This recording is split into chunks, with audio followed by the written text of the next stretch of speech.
अल्लाह मेरी सफेद दाढ़ी का वास्ता लौट चले मदीने में, आपके बगैर अच्छा नहीं लगता है।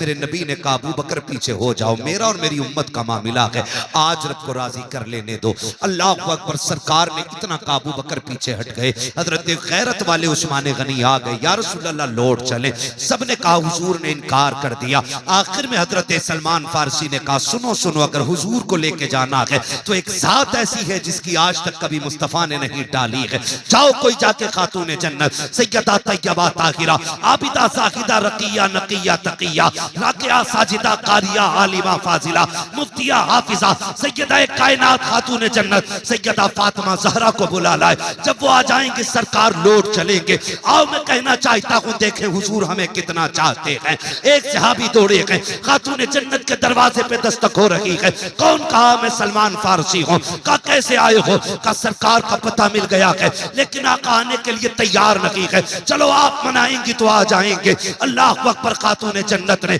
अपने शहजादों को लिया है, कार के पास तशरीफ ला रखी है। अल्लाह ने के बाद आप जैसी आई है, सारे मर्द बाहर हो गए, हजरत खातून जन्नत अंदर गई हैं। दोनों शहजादों की उंगली पकड़ी हुई है, अंदर जाके कहती अब्बा जान लौट चलो, आपके बगैर मदीना अच्छा नहीं लगता है, आपके बगैर मस्जिद नबी सुनी सुनी लगती है। या रसूल अल्लाह शहजादे रोज पूछते हैं अम्मी नाना कब आएंगे? आका बताते बताते थक गई हूँ, आप लौट के क्यों नहीं चलते हैं? मेरे नबी ने हिचकी भर के कहा था फातिमा, जिब्रील ने आके बताया है मेरी उम्मत को जहन्नम में डाला जाएगा। ए फातिमा, जिस उम्मत को मैं सजदों में मांगता रहा हूं, आज उस उम्मत के जहन्नम की खबर आ गई है। फातिमा बता कैसे वापस जाऊं मैं?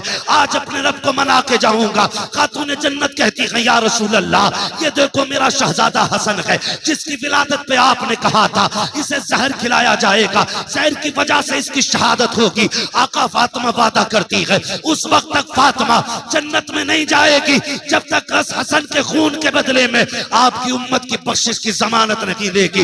मेरा नबी कहता कि फातिमा अगर रब ने फिर भी उम्मत को नहीं बख्शा तो क्या करोगी? फिर हुसैन की उंगली पकड़ी है, मुस्तफा के आगे कर दिया है, या रसूल अल्लाह ये तो वो हुसैन है, जब आया था तो आप रो दिए थे, मैंने कहा था मुस्तफा बेटा आया गया आंसू क्यों आ गए? तब आपने कहा था फातिमा मुझे जिब्रील ने बताया है मेरे हुसैन को करबला में शहीद कर दिया जाएगा, 3 दिन का प्यासा शहीद किया जाएगा। आका फातिमा वादा करती है अपने हुसैन का लहू आलूद कुर्ता लेकर के रब की बारगाह में जब जाकर के अपने बेटे का मुकदमा पेश करेगी, उस मुकदमे के बदले में उस वक्त तक फातिमा राजी नहीं होगी जब तक उम्मत का एक एक शख्स नहीं बख्शा जाएगा। आका कहते फातिमा अगर फिर भी उम्मत न बख्शी गई तब क्या होगा? इतना सुनना था। खातून जन्नत कहती है या रसूल अल्लाह, अब अगर ये बात है तो चलें सजदा करें, आप भी सजदा करें। फातिमा भी सजदा कर रही है, या रसूल अल्लाह मैं उस वक्त तक सर नहीं उठाऊंगी जब तक उम्मत की बख्शिश का परवाना न किया जाएगा। अभी इतना कहा है, इतने में जिब्रील आ जाते हैं, महबूब रब का सलाम लाया हूं। रब ने कहा है मुस्तफा दरवाजे पे बेटी आ गई है, बेटियां खाली नहीं लौटाई जाती हैं, पैगंबर फातिमा को खाली ना लौटा। रब ने इसकी जबान कबूल कर ली है। ए मुस्तफा हम वादा करते हैं मैदान कयामत होगा, हुकूमत हमारी होगी, मंशा तेरी होगी। ए महबूब तू कहता जाएगा तेरी मर्जी से मैं जन्नत देखा जाए। मुझे बताओ तो सही, आए दिन अखबार में बातें आती हैं, अभी 3 दिन की बात है, बरेली शरीफ की गालिबन बात है। अभी बात है कि एक बच्ची गैर मुस्लिम के साथ गई, 3 साल के बाद उसका इंतकाल हुआ। अब उसकी नमाज जनाजा के लिए कोशिश की गई, कौन पढ़ाएगा किसी मुर्तदा का जनाजा? आज पूरी कौम आलोचना कर रही है कि अब इसकी नमाज जनाजा नहीं हुई। दुनिया कह रही है ये पहली लड़की है जिसको बिना जनाजे के दफन कर दिया गया। जाओ जाकर के बेटियों से कह दो तुम्हें खुदा का वास्ता, तुम्हारा जेवर दौलत नहीं है, तुम्हारा जेवर सोना चांदी नहीं है, रब ने तुम्हारे जेवर का नाम हीरे जवाहिरात नहीं रखा है, बल्कि हया का जेवर तुम्हारे लिए सबसे कीमती है। मुस्तफा का दीन तुम्हारे लिए सबसे बड़ा कीमती जेवर है। जाओ जाकर के बेटियों को पैगाम दे दो, अगर ये दुनिया की दौलत के कुत्ते पैसे की वजह से तुमसे निकाह नहीं करना चाहते हैं तो ठुकरा दो दुनिया को, बिछा दो मुसल्ले। वो वक्त देर नहीं है कि वो वक्त भी आने वाला है जिस दिन तुम कफन में लिपट के जाओगी। कोई कहेगा मुखिया की बेटी है, कोई कहेगा प्रधान की बेटी है, कोई कहेगा जमींदार की बेटी है, कोई कहेगा गरीब की बेटी का जनाजा है, कोई कहेगा मजबूर की बेटी का जनाजा है। लेकिन खुदा की कसम तू गुर्बत को सीने से लगा ले और दीन को सीने से लगा। बिना निकाह के जन्नत में जा। अल्लाह की इज्जत की कसम खा के कहता हूँ, अल्लाह जन्नत में ऐसा निकाह कराएगा कि सारे जन्नती हसरत से तेरे ज्यादा नंबर हासिल किए गए। खुदा की कसम, अगर ये करने लग जाओगे तो देखना पीएम की कुर्सी पे हुजूर का गुलाम होगा, एसडीएम की कुर्सी पे हुजूर का गुलाम होगा, आईएएस मुस्तफा का गुलाम होगा, आईपीएस मुस्तफा का गुलाम होगा, एमबीबीएस मुस्तफा का गुलाम होगा, पीओएमएस मुस्तफा का गुलाम होगा। और ये जो कुर्सियों पे बैठ के बिक जाते हैं, फिर इनका किस्सा साफ जब ये बैठेंगे फिर किरदार में फारूक आजम का दौर नजर आने लगा। ज़कात सही पे दे दी होती ना, सही वक्त पे, तो आज कोई बेटी रोड पे आके भीख नहीं मांगती। खाली ज़कात अगर निकालती होती तो हम ज़कात देने तैयार हैं, और देते भी हैं तो उन्हें जहां नाम हो, जहां ऐलान हो कि फलां ने 3 लाख दिए हैं, फलां ने 4 लाख दिए हैं। सुन, तू 70 लाख दे दे ऐलान के लिए, और तेरे गरीब में बैठी बैठी अगर कोई यतीम बूढ़ी हो गई ना, तो कयामत में उसका हिसाब मुश्किल पड़ जाएगा। खेल नहीं है ये, मुश्किल काम है। याद रखिए, अल्लाह किसी से लेके आजमाता है और किसी को दे के आजमाता है। जिन पे नहीं है उन्हें हर हाल में सब्र करना है, और जिन पे है उन्हें शुक्र अदा करना है। शुक्र का मतलब ये नहीं है मुर्गे से खाली, बकरे से खाली, शुक्र अल्लाह तेरा, ये नहीं। शुक्र ये है अगर तूने मुर्गे से खाई है तो कम से कम पड़ोस के गरीब को तेरी मेहनत से, तेरी मोहब्बत से कम मुर्गे से खाना नसीब हो जाए। आ रही है बकरीद, काटेंगे बकरे। मुखिया का कितने का? 70,000 का। ठेकेदार का कितना? 60 का, पूरा कट के फ्रिज में पैक। देखा ही नहीं बाहर वाले ने, बांटने के लिए भैंस।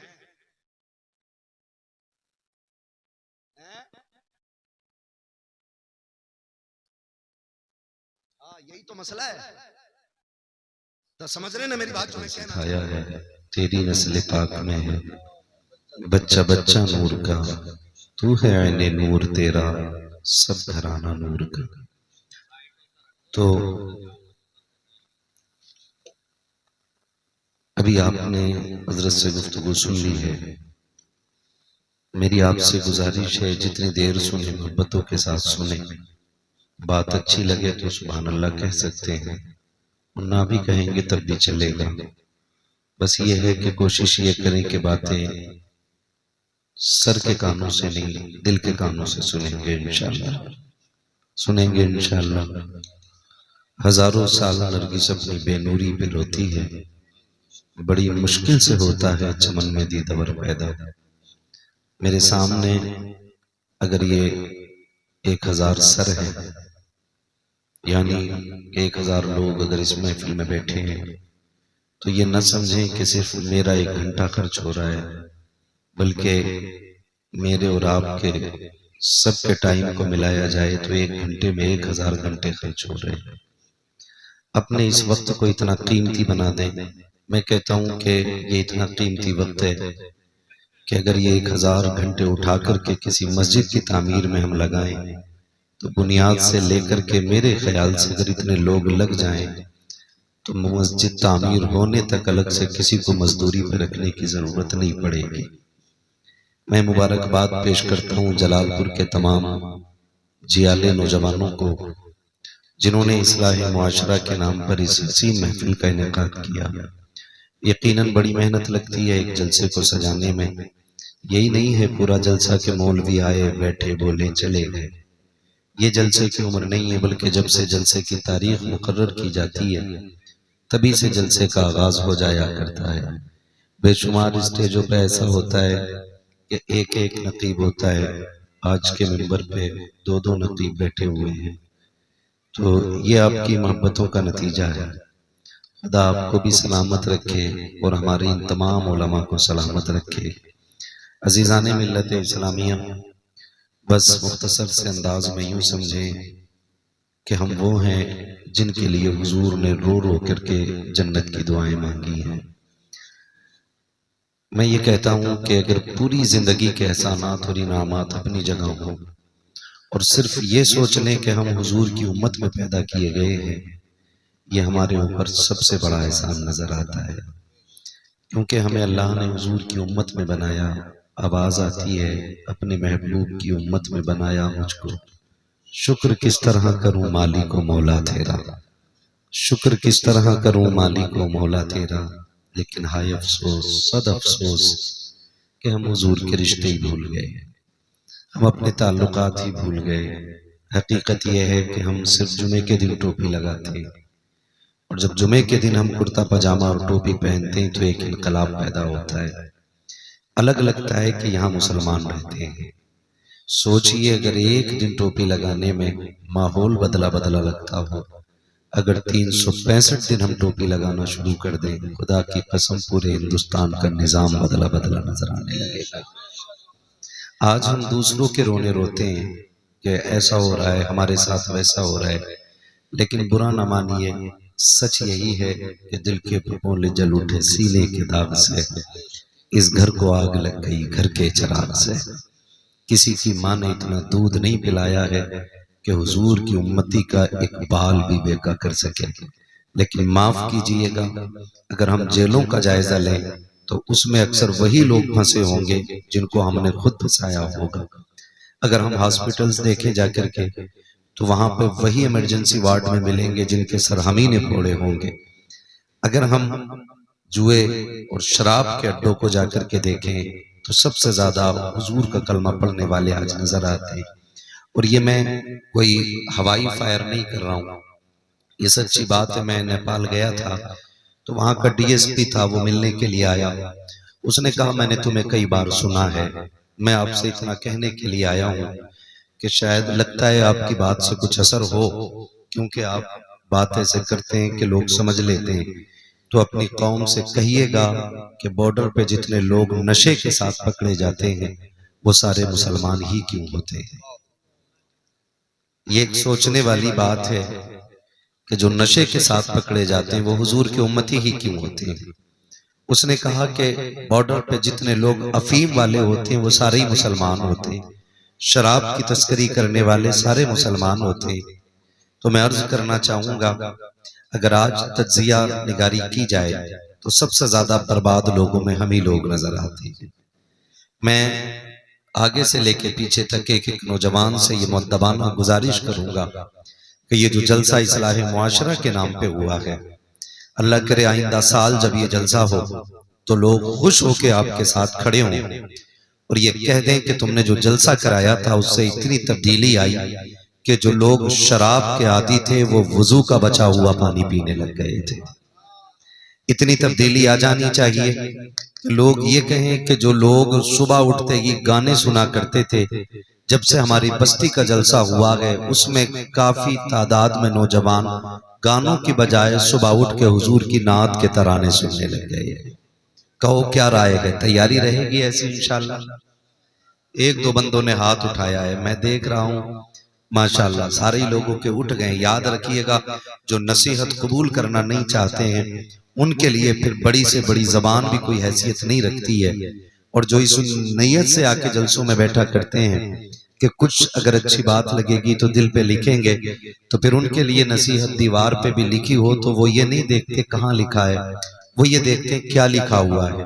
बात फायदे की होती है तो फिर अमल किया जाता है। आप मुझे बताएं, आपने देखा होगा 11,000 की लाइन देखी, 11,000 की बिजली की लाइन देखी आप? बहुत कम लोगों ने देखी है, घर से नहीं निकलते आप। जो निकलते हैं वो बोले देखी है कि नहीं 11,000 की लाइन है? दरवाजे पे जा रहे हैं, ये पीछे डरा रहे हैं कि बता रहे हैं?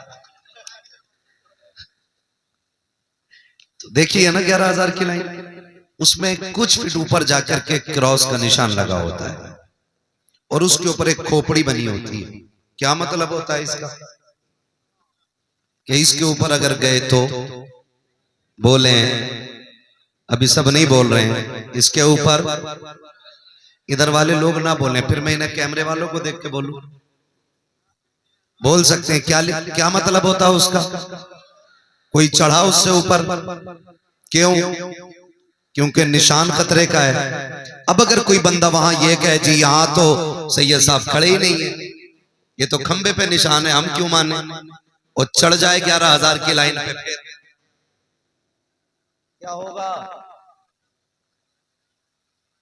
हाँ, फिर मस्जिद से ऐलान होगा कि साहब वो जो थे, जो चौक में बैठ के बहुत बोलते थे, जो मौलवियों को पकड़ पकड़ के उल्टे फतवे देते थे, आज ऐसी बेवकूफी की है कि 11,000 की लाइन पे लटक गए हैं।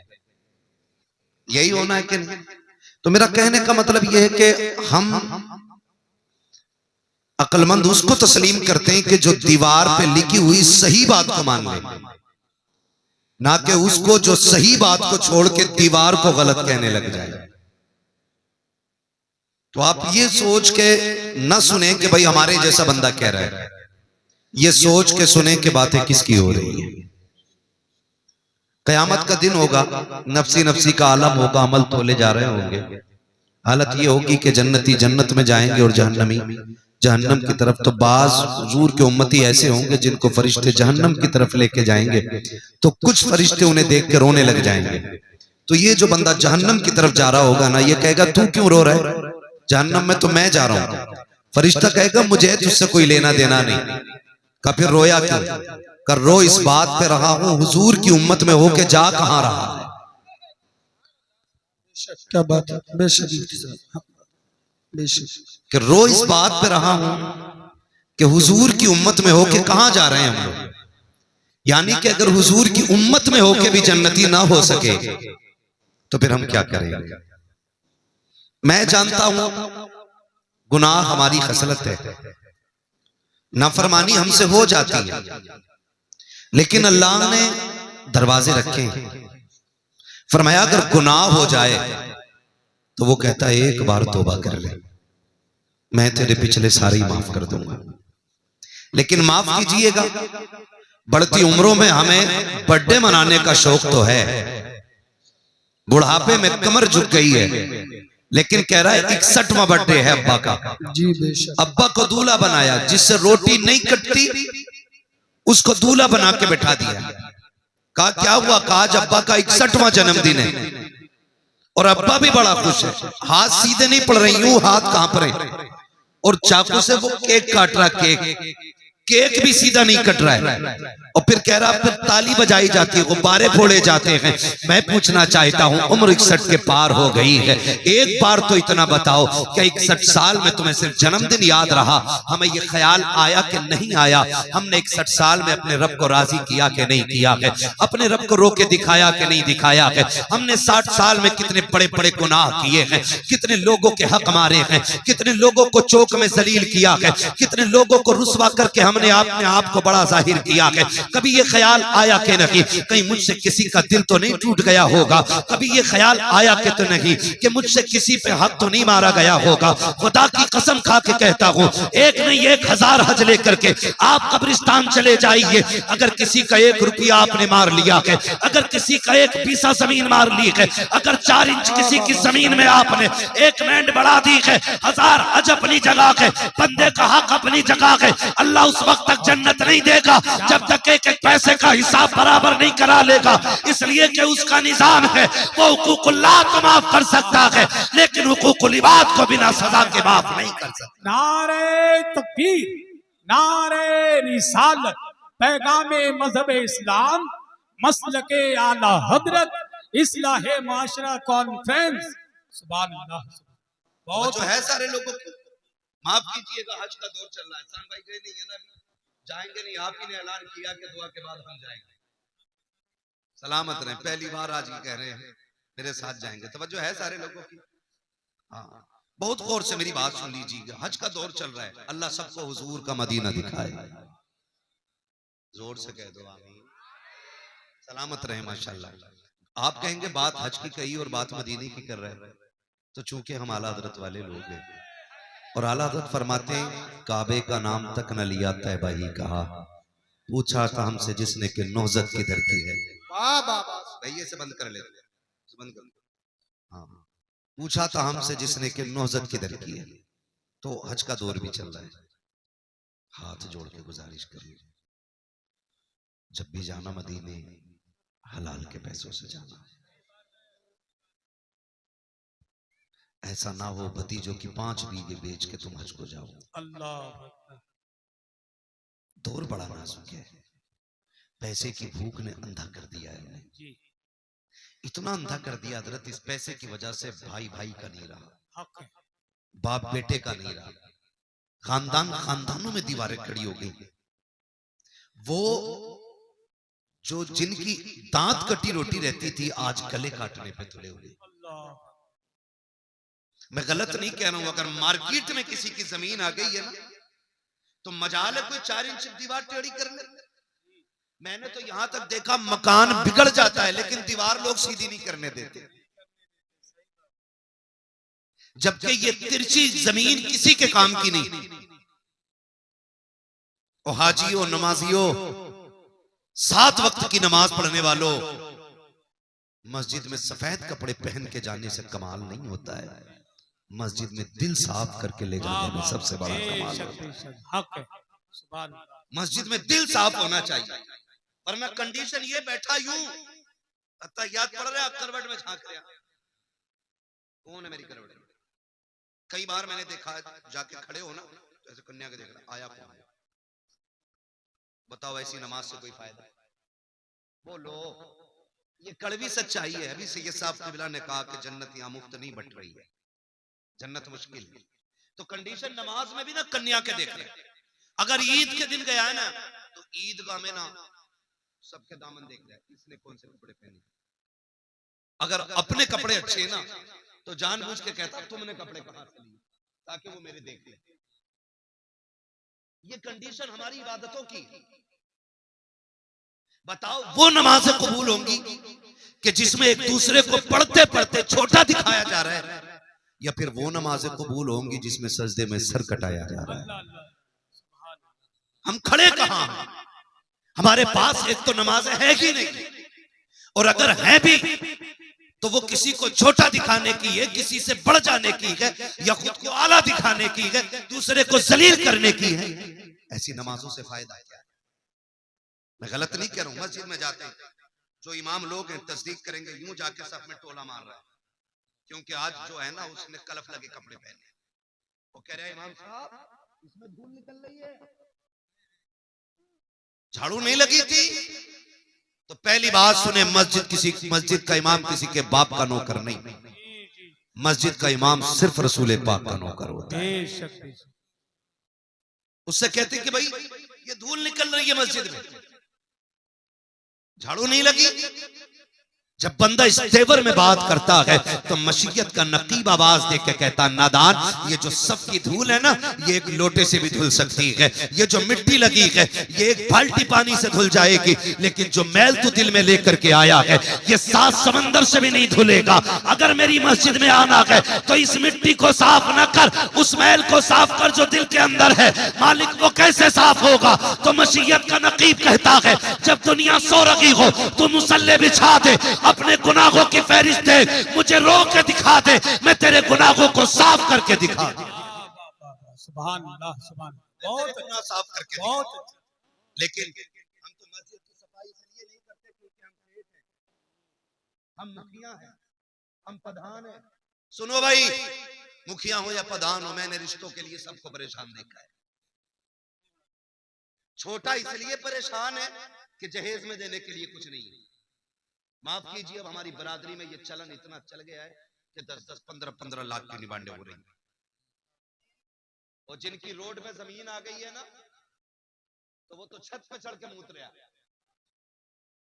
बाप ने पूरी जिंदगी कसाई की दुकान के आगे के छीछड़े इकट्ठे किए, आज जमीन रोड पे 2 बीघे आ गई, 2 करोड़ मिल गए,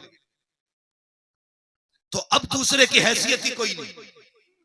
अब बैठ के कह रहे अरे हड्डियां लेके जाता, उसे क्या पता गोश्त क्या चीज है। ये कंडीशन हमारी है। छोटा इसलिए परेशान है कि दामाद खरीदने के लिए पैसा नहीं, वो बड़ा इसलिए परेशान है बेचारा कि उसकी बराबरी का कोई नहीं मिल रहा है। कह रहा मौलाना कोई बराबर के आदमी मिले तो रिश्ता कर रही हो, क्यों तू 18 फीट का है? बता भाई, तेरे घर की चारपाई 11 फीट की होती है, तेरे घर की जो चौखट है वो 20 फीट की लगी है, किस चीज में बराबरी कर रहे हो? आग लग गई है कौम में, आग लग गई है। खुदारा इस आग को बुझा दो। अगर ये आग नहीं बुझी तो आज मेरी बेटी बूढ़ी हो गई है, कल आपकी बेटी बूढ़ी हो जाएगी। गलत नहीं कह रहा हूं, मेरे सामने अक्सर नौजवान बैठे। आज जितने भी इर्तिदाद के केस मिल रहे हैं, दो कंडीशनों में मिल रहे हैं। या तो बच्चियों की उम्रें ज्यादा हो गई हैं इसलिए गैर मुस्लिमों के साथ चली गई, और या फिर तालीम के नाम पे हद से ज्यादा उन्हें आजादी दे दी गई। सिर्फ दो रीजन है पर बच्चियां गैर मुस्लिमों के साथ जा रही हैं। आज कौन नहीं रो रहा कि मुझे बताओ तो सही। आए दिन अखबार में बातें आती हैं, अभी 3 दिन की बात है, बरेली शरीफ की गालिबन बात है। अभी बात है कि एक बच्ची गैर मुस्लिम के साथ गई, 3 साल के बाद उसका इंतकाल हुआ।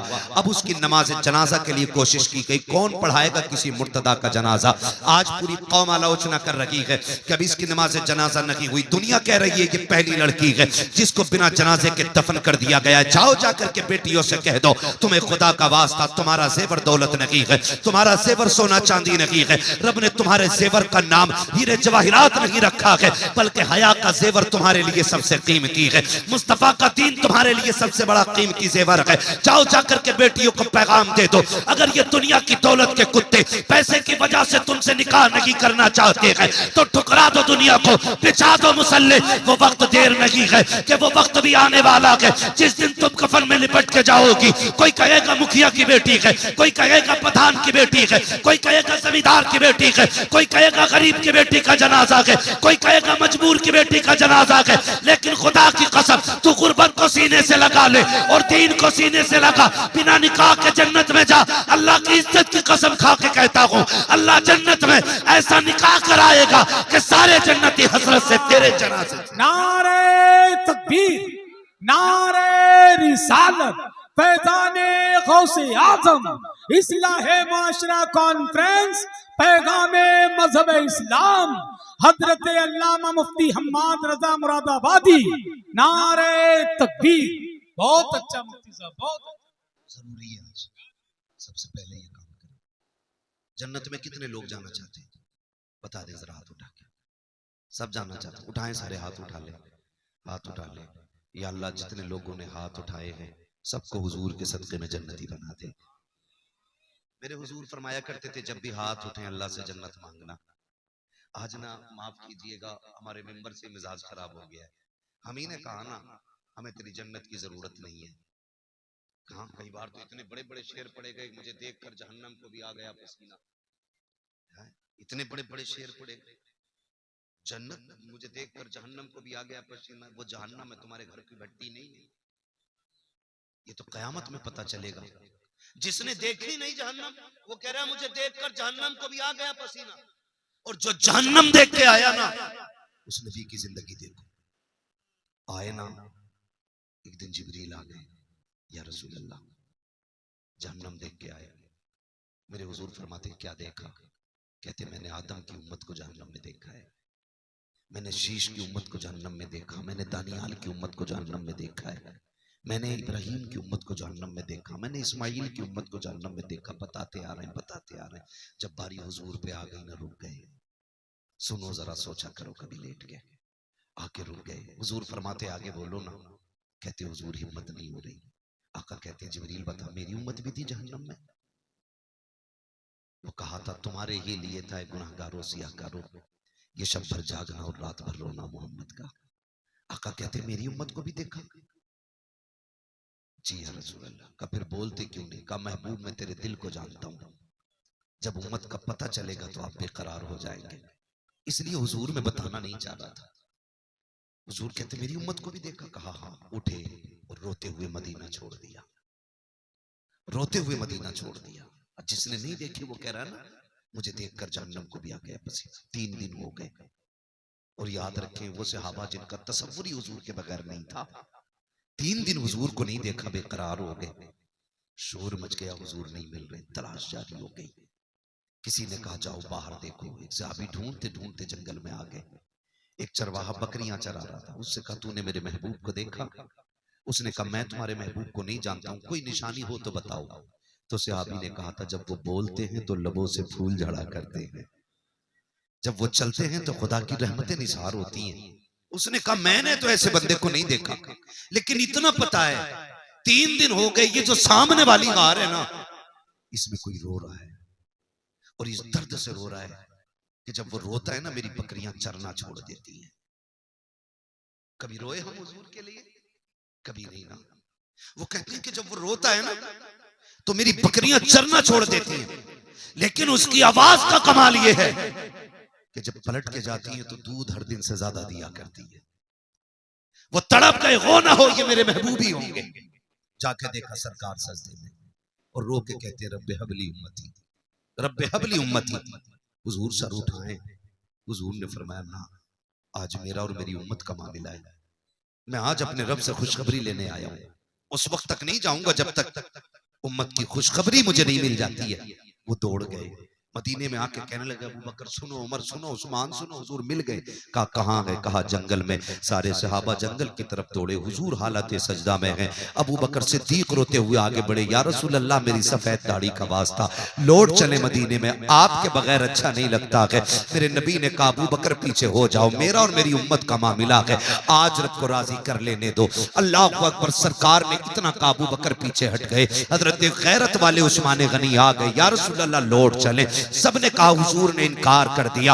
आखिर में हजरत सलमान फारसी ने कहा सुनो सुनो, अगर हुजूर को लेके जाना है तो एक जात ऐसी है जिसकी आज तक कभी मुस्तफा ने नहीं डाली है। जाओ कोई जाके खातून जन्नत सैयदा तैयबा ताहिरा आबिदा जाहिदा रकिया नकिया तकिया राकिया साजिदा कारिया आलिमा फाजिला मुफ्तिया हाफिजा सैयदा कायनात खातून जन्नत सैयदा फातिमा ज़हरा को बुला लाए। जब वो आ जाएंगे सरकार लौट चलेंगे। आओ मैं कहना चाहता हूँ, देखें हुजूर हमें कितना चाहते हैं। एक सहाबी दौड़े गए, खातून जन्नत के दरवाजे पे दस्तक हो रही है। कौन? कहा मैं सलमान फारसी हूँ। कहा कैसे आए हो? कहा सरकार का पता मिल गया है, लेकिन आका आने के लिए तैयार नहीं है। चलो आप मनाएंगी तो आ जाएंगे। अल्लाह अकबर। खातून जन्नत ने अपने शहजादों को लिया है, गार के पास तशरीफ ला रखी है।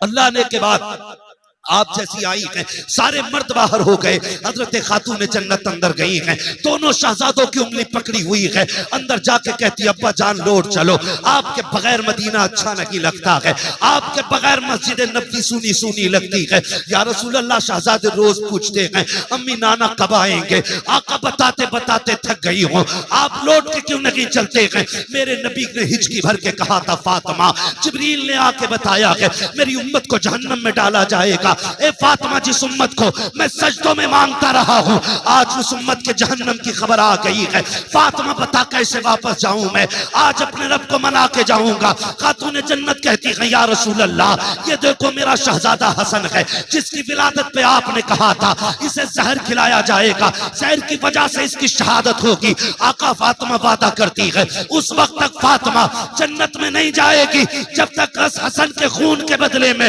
आपकी उम्मत की बख्शिश की जमानत नहीं देगी। मेरा नबी कहता कि फातिमा, अगर रब ने फिर भी उम्मत को नहीं बख्शा तो क्या करोगी? फिर हुसैन की उंगली पकड़ी है, मुस्तफा के आगे कर दिया है, या रसूल अल्लाह ये तो वो हुसैन है, जब आया था तो आप रो दिए थे। मैंने कहा था मुस्तफा बेटा आया गया, आंसू क्यों आ गए? तब आपने कहा था फातिमा, मुझे जिब्रील ने बताया है मेरे हुसैन को करबला में शहीद कर दिया जाएगा, 3 दिन का प्यासा शहीद किया जाएगा। आका फातिमा वादा करती है अपने हुसैन का लहू आलूद कुर्ता लेकर के रब की बारगाह में जब जाकर के अपने बेटे का मुकदमा पेश करेगी, उस मुकदमे के बदले में उस वक्त तक फातिमा राजी नहीं होगी जब तक उम्मत का एक एक शख्स नहीं बख्शा जाएगा। आका कहते फातिमा, अगर फिर भी उम्मत न बख्शी गई तब क्या होगा? इतना सुनना था। खातून जन्नत कहती है या रसूल अल्लाह, अब अगर ये बात है तो चलें सजदा करें, आप भी सजदा करें। फातिमा भी सजदा कर रही है। या रसूल अल्लाह, मैं उस वक्त तक सर नहीं उठाऊंगी जब तक उम्मत की बख्शिश का परवाना न किया जाएगा। अभी इतना कहा है, इतने में जिब्रील आ जाते हैं, महबूब रब का सलाम लाया हूँ। रब ने कहा है मुस्तफा दरवाजे पे बेटी आ गई है, बेटियां खाली नहीं लौटाई जाती हैं, पैगंबर फातिमा को खाली ना लौटा। रब ने इसकी जबान कबूल कर ली है। ए मुस्तफा, हम वादा करते हैं मैदान क़यामत होगा, हुकूमत हमारी होगी, मंशा तेरी होगी। ए महबूब, तू कहता जाएगा तेरी मर्जी से मैं जन्नत देखा जाऊं। नारे तकबीर, नारे रिसालत, पैगामे मजहब इस्लाम, इस्लाहे मुआशरा कॉन्फ्रेंस मसलके आला हजरत फैजान औलिया इकराम हजरत अल्लामा मुफ्ती हम्माद रजा मुरादाबादी नारे तकबीर। बहुत अच्छा मुफ्ती साहब, जिंदाबाद। अभी ने दिमाग खराब कर दिया। हमने कहा मुझे देखकर जहन्नम को भी आ गया बस। ना करो यार, उठ जाया करो कभी रात में। बर्थडे मनाने वालों, खुशी इस बात की नहीं है कि हम 50 साल के हो गए, गम इस बात का होना चाहिए कि हम 50 साल में भी रब को राजी ना कर सके, 50 साल में भी अल्लाह को राजी ना कर सके। मौत जवानों को भी आ रही है, मौत बूढ़ों को भी आ रही है। पता कुछ नहीं है कौन कब उठ जाए, किसका ऐलान मस्जिद से कर दिया जाए। मैं आज बोल रहा हूं, क्या मालूम कल का सूरज में देखूं ना देखूं। कुछ सोचे जरा, हम कहां आके खड़े हो गए। पैसा पैसा अंधा कर दिया, इस पैसे ने इतना अंधा कर दिया। और अंधा क्यों ना करे यार। किसी ने उठ के 500 रुपए दे दिए, चाहे उसकी कमाई ब्याज की है, सट्टे की है, जुए की है। अब तो माफ कीजिए, जुआ भी इतना तगड़ा चल रहा है।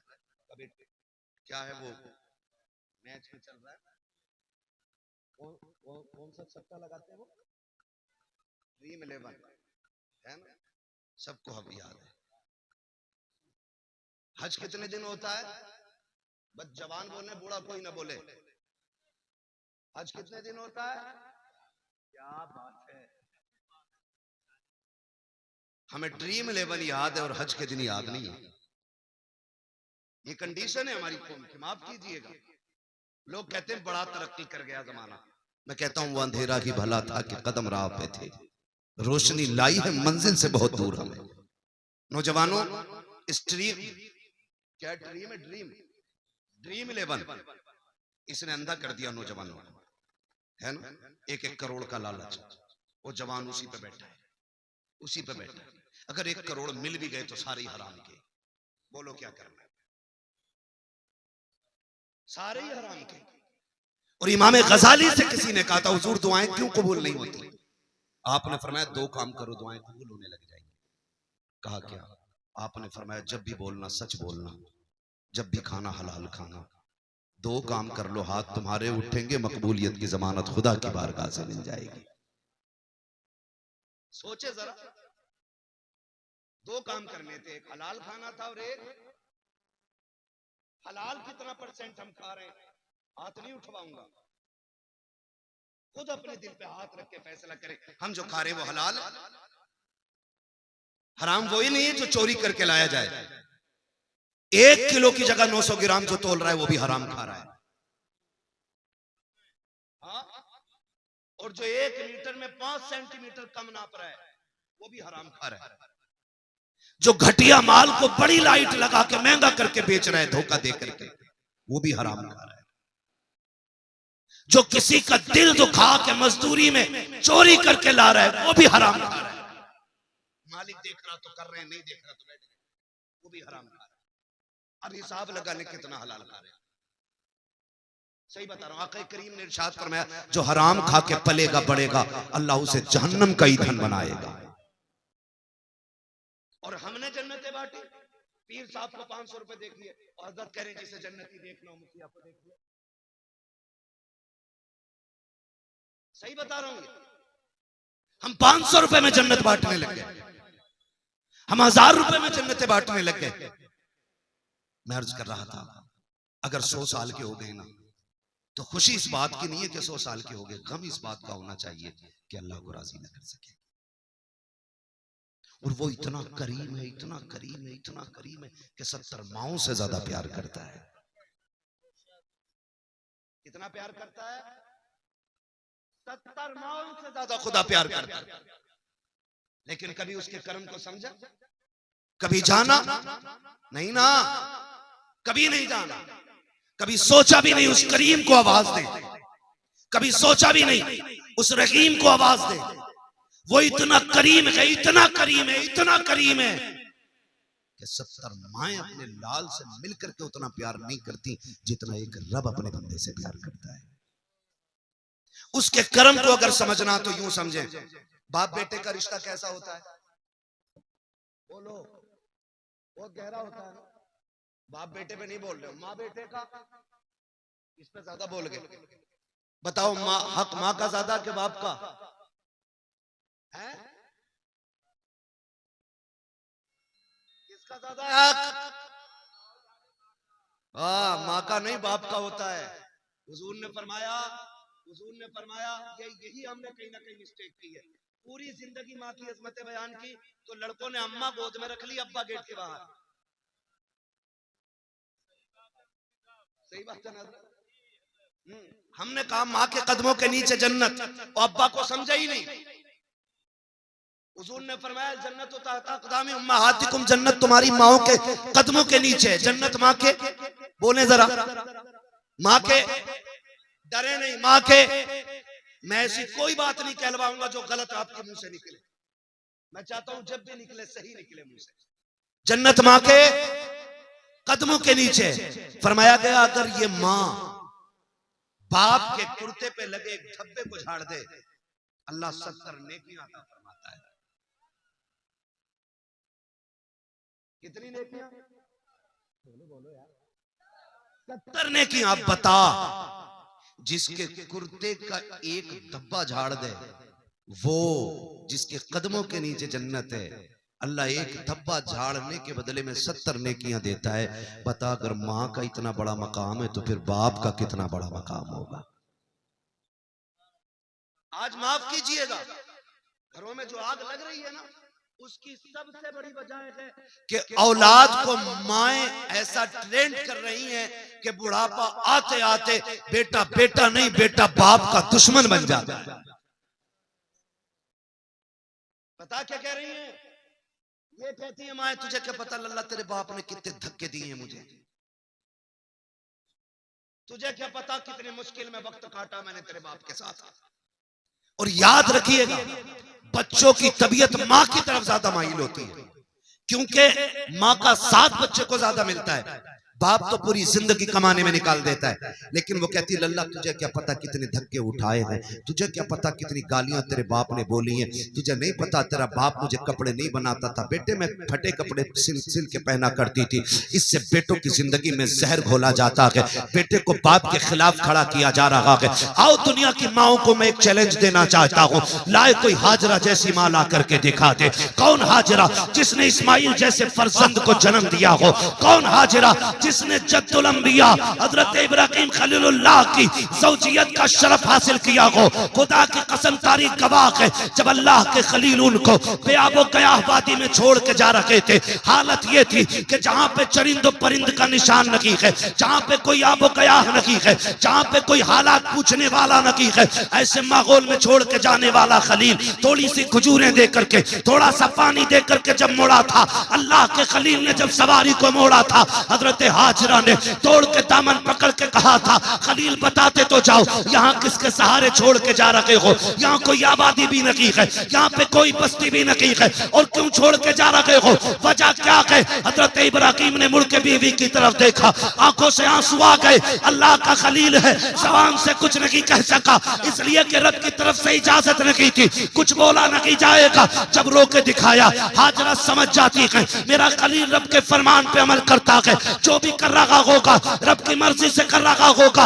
लेकिन बेकरारी ने साथ ना छोड़ा, फिर तड़प गई, तोड़ के कहती खलील जरा बताते तो चले जाओ, किसकी मर्जी से छोड़ रखे हो? इतना बता दो, अपनी मर्जी से छोड़ रखे हो या रब की मर्जी से छोड़ रखे हो? अल्लाह के खलील ने मुड़ के देखा और कहा हाजरा मुझे इतना बता दे, कोई ऐसा बाप दुनिया में देखा है जिसको 70 साल में अल्लाह ने एक बेटा इस्माइल जैसा दिया हो, और वो भी बेटा आम नहीं बल्कि चांद से ज्यादा हसीन बेटा हो? कोई बाप इस बेटे को छोड़ करके जंगल में गया हो तो बता। कहा कभी ऐसा नहीं देखा। फरमाया सुन, मैं अपनी मर्जी से नहीं रब के कहने से छोड़ के जा रहा हूँ। फिर हजरत हाजरा ने जल्दी से खजूरें उठाई, थोड़ा सा पानी था वो भी उठाया। कहा खलील अगर रब की मर्जी से छोड़ के जा रहे हो तो ये खजूरें भी लेके चले जाओ, पानी भी लेके चले जाओ। कहा हाजरा क्यों? कहा वजह ये है जिस रब ने हमें 70 साल में बेटा दे दिया है, वही रब हमें खिला भी देगा, वही पिला भी देगा। नारे तकबीर, नारे रिसालत, मसलके आला हजरत मुफ्ती अहमद रजा साहब किबला, नारे तकबीर, नारे रिसालत। है तवज्जो सारे लोगों की? अल्लाह का करम है, हज का वक्त भी है और तज़किरा भी बरकत वाला। मिसाल के तौर पे आ ही गया। तवज्जो है सारे लोगों की? कहा फिर ले जाओ, ले जाओ, कहा यही हुक्म है, छोड़ा चले गए। जब गए क्या लगता है, दर्द नहीं था, तड़प नहीं थी, रोते हुए पलटे थे अल्लाह के खलील। मैं कभी कभी सोचता हूं जवान कह देता मेरे बाप को मुझसे प्यार नहीं है। कहा क्यों? कहा मेरे लिए मार होती है, कभी बाप नहीं रोता है। तो सुने, बाप बाप होता है, मिजाज उसका सख्त होता है। ये नहीं कि तुझसे प्यार नहीं है, वो जल्दी रोता नहीं है, वो जल्दी रोता नहीं है। और अगर रोता भी है ना तो फिर छुप के रोता है। कभी खेत पे जाएगा रोने के लिए, कभी कमरा बंद करके रोएगा। वो सबके सामने नहीं रोता, क्यों? वो जानता अगर मैं टूटा तो मेरा परिवार टूट जाएगा। वो एक मजबूत सुकून होता है। अगर यकीन आपको ना हो ना, कभी तजर्बा करना। जब तुम शहर से आने में देर कर जाते हो तो ये मत सोचना कि माई रो रही थी, नींद बाप को भी बिस्तर पे नहीं आती है। मैंने सर्दियों की रात अपने इन्हीं रोडों पे, मुरादाबाद और पीपलसाना और ये अपने इलाके के रोडों पे, मैंने बूढ़े बापों को चादर में लिपट के लाठी लेकर के रोडों पे खड़े देखा। ख्याल आया रोके गाड़ी, शायद कोई जाने वाला होगा, मुसाफिर होगा। कहाँ जाना है चाचा? कहा कहीं नहीं। कहा फिर क्यों खड़े हो? कहा बेटा काम पे गया था, अभी तक नहीं आया। मैं पूछना चाहता हूँ, अगर प्यार नहीं होता तो सर्दी में बिस्तर छोड़ के रोड पे आके क्यों खड़ा हो गया? ये आप कैसे कह देते हो मेरे बाप को मुझसे प्यार नहीं है? आप कैसे कह सकते हो प्यार नहीं है? अगर प्यार ना होता ना तो ये मई जून की गर्मियों में अपने खून और पसीने को जला करके तेरे शौक पूरे नहीं करता। आज गाड़ियों के पीछे लिख देते हैं मेरी माँ की दुआ। जिस गाड़ी को देखो खून खोलता देख करके माँ की दुआ, माँ, क्योंकि ये बिन बाप के पैदा हुआ था। भाई 4 मंजिल मकान बना दिया, कह रहा माँ की दुआ है। अब्बा उसको देखेगा तो दर्द नहीं होगा? वो कहेगा ओवर टाइम ड्यूटी करके फीस मैंने भरी, इसके कोर्स मैंने दिया, अपने तन पे नहीं पहना, इसे ड्रेस दिलाई। आज जेब पे कलम लग गए, जेब में पैसा आ गया, आज ये कहता है ये माँ की दुआ है। क्या मुंह कयामत में दिखाओगे अल्लाह को यार? उसकी कुर्बानियों का मोल क्या लगाया? वो जो सर्दी में साइकिल से जाते हुए एक्सीडेंट से मर गया वो बाप था। वो जो लाइन जोड़ते हुए खंबे पे मरा वो भी बाप था। जो बारिश में मजदूरी करते हुए बिजली गिरी मर गया वो भी बाप था। जो काम करते करते 3री मंजिल पे पहाड़ से गिर के मरा वो भी बाप था। जो एसी फिट करते करते शहर में गया था वहां से गिर के मर गया वो भी बाप था। और सुन, जिसने सऊदी में 10 साल काट दिए वो भी बाप है। जिसने 15 साल पलट करके अपना वतन नहीं देखा वो भी बाप है। आप कहते हो बाप प्यार नहीं करता, मैं कहता हूं खुदा की कसम अगर बाप प्यार न करता तो आज तू एसी में ना बैठता, आज तेरी जेब पे कलम ना होता, आज तेरे कंधे पे स्टार ना होते। अगर उसने प्यार न किया होता आज माशरे में तेरा वकार ना होता। अगर उसने प्यार न किया होता तो आज सोसाइटी में तेरी इज्जत ना होती। अगर उसने प्यार न किया होता तो आज तू इज्जत वाला नहीं होता। खुदा की कसम मैं इतनी बड़ी जिम्मेदारी से कहता हूं, अगर आधार कार्ड से इसी बाप का नाम निकाल दो तो मुआशरे में कोई तुझे करवट में नहीं बैठाएगा। अगर तेरा बाप ना हो, अगर बिन बाप का तू है तो कोई इज्जत नहीं देगा। खुदा की कसम यहाँ भी बाप काम आता है और आखिरत में भी बाप की इज्जत मोहब्बतें काम आए। वाह वाह, नारे तकबीर, नारे रिसालत, मसलके आला हज़रत अस्मत वालिदैन हज़रत अल्लामा मुफ्ती हम्माद रज़ा शाही क़िबला जिंदाबाद जिंदाबाद। कभी मत कहना यार, कभी मत कहना, बाप को कभी मत कहना, बड़ा पक्का होता है, ये रोता नहीं है। सूरज देखा है? देखा सूरज कैसा होता है? क्यों? क्योंकि गर्म होता है। चांद बोले यार, जलालपुर वालों डल के ना बोलो, खुल के बोलो ताकि मुझे लगे कि बात समझ में आ रही है आपकी। मेरा वक्त तो पूरा हो चला है, अगर आप सुनेंगे तो फिर मैं आगे बढ़ूंगा। मैं गुजरात से आया हूं आपके यहाँ, हूं आपके मुरादाबाद का। तवज्जो है ना सारे लोगों की? सूरज कैसा होता है? गरम। और चांद? चांद ठंडा। धूप इतनी तेज होती है, अगर 5 मिनट आज मई जून की गर्मी में किसी को खड़ा कर दो ना, तो अजी खड़ा तो क्या, जनाजे में भी जाते हैं फिर भी दीवारें ढूंढते हैं। हाँ, रुमाल पड़ा सर पे, कह रहा जल्दी दफन करो, जल्दी करो, जल्दी करो। ये कंडीशन, कौन टिक पाता है उसके सामने? मगर एक बात बताऊं, अगर ये निकलना बंद हो जाए तो फिर अंधेरा हो जाता है। इसी तरह बाप मिजाज में गर्म होता है, लेकिन अगर चला जाए तो जिंदगी में अंधेरा हो जाता है। जिंदगी में अंधेरा हो जाता है। अगर आपको कदर मालूम ना हो ना, तो उनसे पूछो जिनका बाप नहीं है। और बड़ी बात बताऊं जो मैंने अपनी जिंदगी में तजर्बा किया, किसी किताब में नहीं पढ़ा है, मैंने देखा, महसूस किया। मैंने देखा कि अगर जवान बेटा मर जाए तो लोग कहते बाप की कमर टूट गई जब से बेटे का जनाजा उठाया है, लेकिन आज तक किसी को ये कहते नहीं सुना कि जब से बाप गया है बेटे की कमर टूट गई। जानते हो, बाप होना पता ही नहीं चलता जवानी कब आ गई,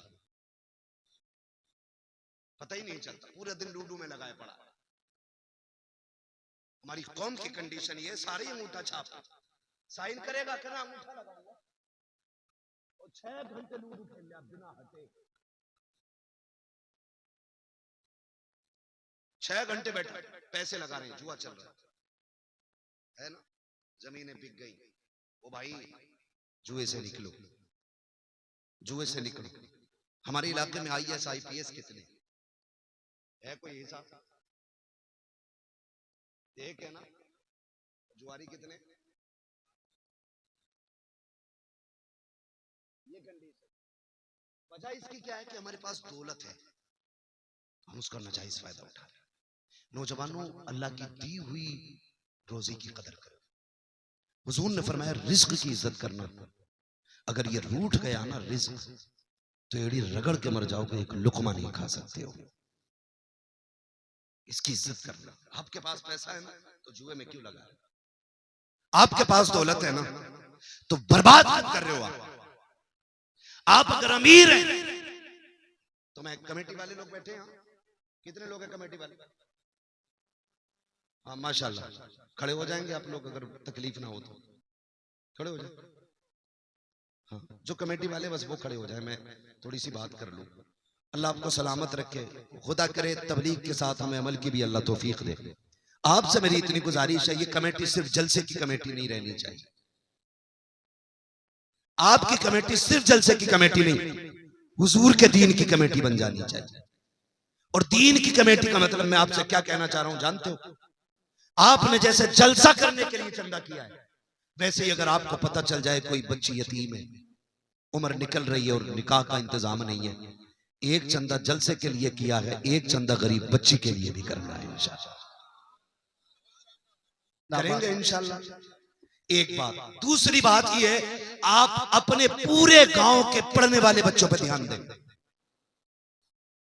सारे बच्चों, जब रिजल्ट आए, हाई स्कूल, इंटर, BA, ठीक है, 10th 9th 8, जब इनका रिजल्ट आए ना, तो जैसे आज सबको इकट्ठा किया है ना, ऐसे सबको इकट्ठा करना और सारे पढ़ने वालों को इकट्ठा करना। उनमें जो सबसे टॉप क्लास या टॉप नंबर से जिसने एग्जाम पास किया हो ना, आप अपनी कमेटी की तरफ से उसके लिए हौसला अफजाई के लिए एक इनाम रखिए।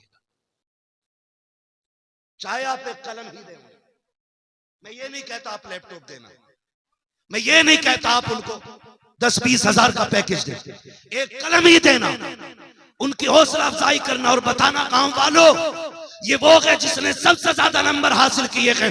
खुदा की कसम, अगर ये करने लग जाओगे तो देखना PM की कुर्सी पे हुजूर का गुलाम होगा, SDM की कुर्सी पे हुजूर का गुलाम होगा, IAS मुस्तफा का गुलाम होगा, IPS मुस्तफा का गुलाम होगा, MBBS मुस्तफा का गुलाम होगा, POMS मुस्तफा का गुलाम होगा। और ये जो कुर्सियों पे बैठ के बिक जाते हैं, फिर इनका किस्सा साफ जब ये बैठेंगे, फिर किरदार में फारूक आजम का दौर नजर आने लगेगा। नारे तकबीर, नारे रिसालत, मसलके आला हज़रत, इस्लाह माशरा कॉन्फ्रेंस, नौजवान कमेटी, नारे तकबीर, नारे रिसालत, जिंदाबाद। आप लोग साथ देंगे इंशाल्लाह, कितने लोग साथ देंगे जरा बता दे।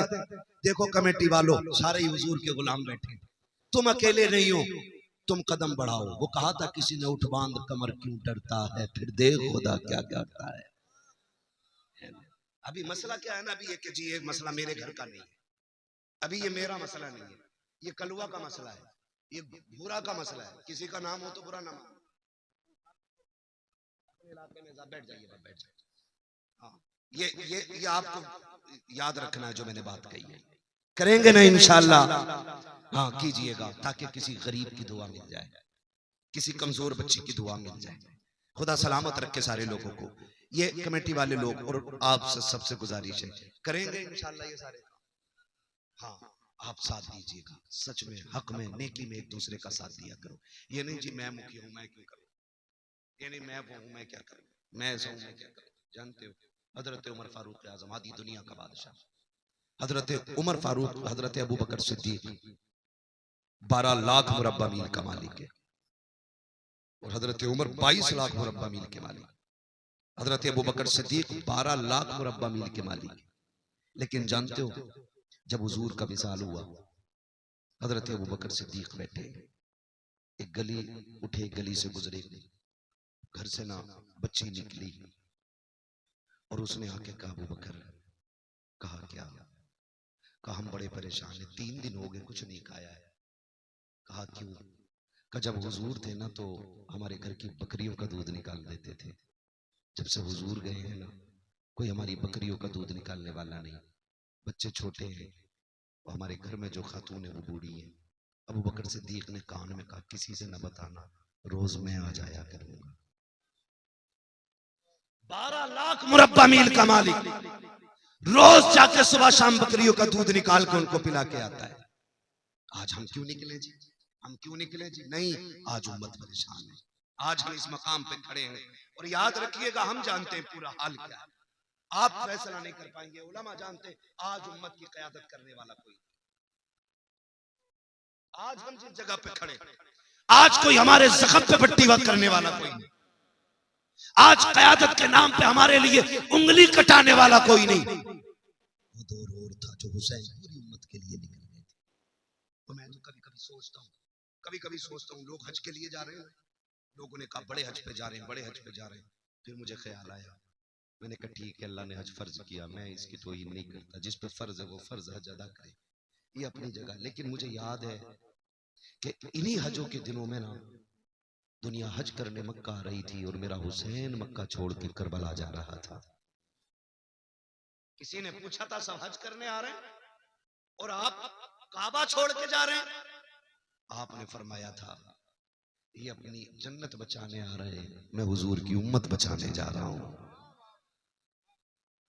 आज फिलिस्तीन की कंडीशन ये है कि बच्चे प्यास से मर रहे हैं और हमारी कौम शराब में डूबी पड़ी है। आज वहां के बच्चे भूखे बर्तन देख के रो रहे हैं, और आज हमारे घर की बारातों में कई कई हजार का खाना कचड़े के ढेर पर फेंक दिया जाता है। मुझे एक उम्रा करने वाले ने बताया कि बहुत अच्छा लगा, बड़ा मजा आया उम्रे में, लेकिन एक गड़बड़ी मैंने देखी, क्या का 10-10 हजार का खाना एक वक्त में फेंकता था। मैंने कहा मुबारक हो तुझे तेरे सफर, अगर हुजूर ने इतना पूछ लिया, मेरे शहर में 10 हजार का खाना फेंकने वाले फिलिस्तीन के बच्चे एक एक लुकमे को तरस रहे थे, अगर इस पैसे से उम्रा करने ना आता, ये पैसा फिलिस्तीन भेज देता, तो शायद वहां भूख की वजह से कोई मरने से बच जाता। आज उम्मत इस मकाम पे खड़ी है। माफ कीजिएगा सोशल मीडिया देखेंगे सुनेंगे लोग, लेकिन मैं डंके की चोट पर कहता हूं, मुझे मेरी खान का बचाने का गम है, उम्मत का कोई गम किसी को नहीं है। किसी के मजार पे वक्त बिल को लेकर के बिल्डोजर पहुंच जाता है तो चीख जाते हैं, जब किसी उम्मत के नौजवान को लिंचिंग में मारा जाता है तब कौन खानका ही निकल के आता है। आपकी खानका पे बिल्डोजर आए तो चाहते हो पूरी उम्मत निकल के आए, और जब उम्मत का किसी माँ का 18 साल का जवान सिर्फ इसलिए मार दिया जाता है कि उसने टोपी पहन रखी है, फिर तुम खानकाहों से क्यों नहीं निकलते हो? क्या इसका नाम पीरा मुरीदी है? क्या हमारे हाथ इसलिए थामे गए कि हमसे सिर्फ चंदे वसूल किए जाएं? हमें इसलिए मुरीद बनाया गया कि हमसे तुम्हारी टेके बनती रहे। हमने तुम्हें कायद इसलिए माना है, हमने तुम्हें पीर इसलिए माना है, हमने तुम्हें रहनुमा इसलिए माना है ताकि तुम हमारे दर्द को समझो। हम कहते हैं खुदा की कसम तुम एक बार आवाज दो, सर कटाने की तुम्हें जरूरत नहीं है, सर और कफन हम एक साथ लेके खुद निकलने के लिए तैयार है। इसलिए मैंने इन नौजवानों से कहा कोई नहीं आने वाला अभी, कोई तुम्हारी मदद के लिए नहीं उतरेगा, तुम्हें अपनी मदद खुद करनी पड़ेगी। अगर यहां गरीब होंगे तो अमीर भी तो होंगे, होंगे पैसे वाले भी। तू नहीं बोल रहे भाई, मैं चंदा थोड़ी कर रहा हूं यार, है ना मालदार चचा, बेशुमार मालदार है, तो फिर गरीब भी होंगे। बोलो, गरीब भी हैं। अभी आते हुए टोल टैक्स पर गाड़ी रुकी, नकाब वाली बच्ची आ गई, उसकी गोद में बच्चा था, और उसने आके शीशा बजाया। तो जो करना वो करना अलग चीज है, लेकिन देखते ही ख्याल आया मेरे कौम के अमीर हो, अगर तुमने ज़कात सही पे दे दी होती ना, सही वक्त पे, तो आज कोई बेटी रोड पे आके भीख नहीं मांगती। खाली ज़कात अगर निकालती होती तो हम ज़कात देने तैयार हैं, और देते भी हैं तो उन्हें जहां नाम हो, जहां ऐलान हो कि फलां ने 3 लाख दिए हैं, फलां ने 4 लाख दिए हैं। सुन, तो 70 लाख दे दे ऐलान के लिए, और तेरे गरीब में बैठी बैठी अगर कोई यतीम बूढ़ी हो गई ना, तो कयामत में उसका हिसाब मुश्किल पड़ जाएगा। खेल नहीं है ये, मुश्किल काम है। याद रखिए, अल्लाह किसी से लेके आजमाता है और किसी को दे के आजमाता है। जिन पे नहीं है उन्हें हर हाल में सब्र करना है, और जिन पे है उन्हें शुक्र अदा करना है। शुक्र का मतलब ये नहीं है मुर्गे से खाली, बकरे से खाली, शुक्र अल्लाह तेरा, ये नहीं। शुक्र ये है अगर तूने मुर्गे से खाई है तो कम से कम पड़ोस के गरीब को तेरी मेहनत से, तेरी मोहब्बत से कम मुर्गे से खाना नसीब हो जाए। आ रही है बकरीद, काटेंगे बकरे। मुखिया का कितने का? 70,000 का। ठेकेदार का कितना? 60 का, पूरा कट के फ्रिज में पैक। देखा ही नहीं बाहर वाले ने, बांटने के लिए भैंस।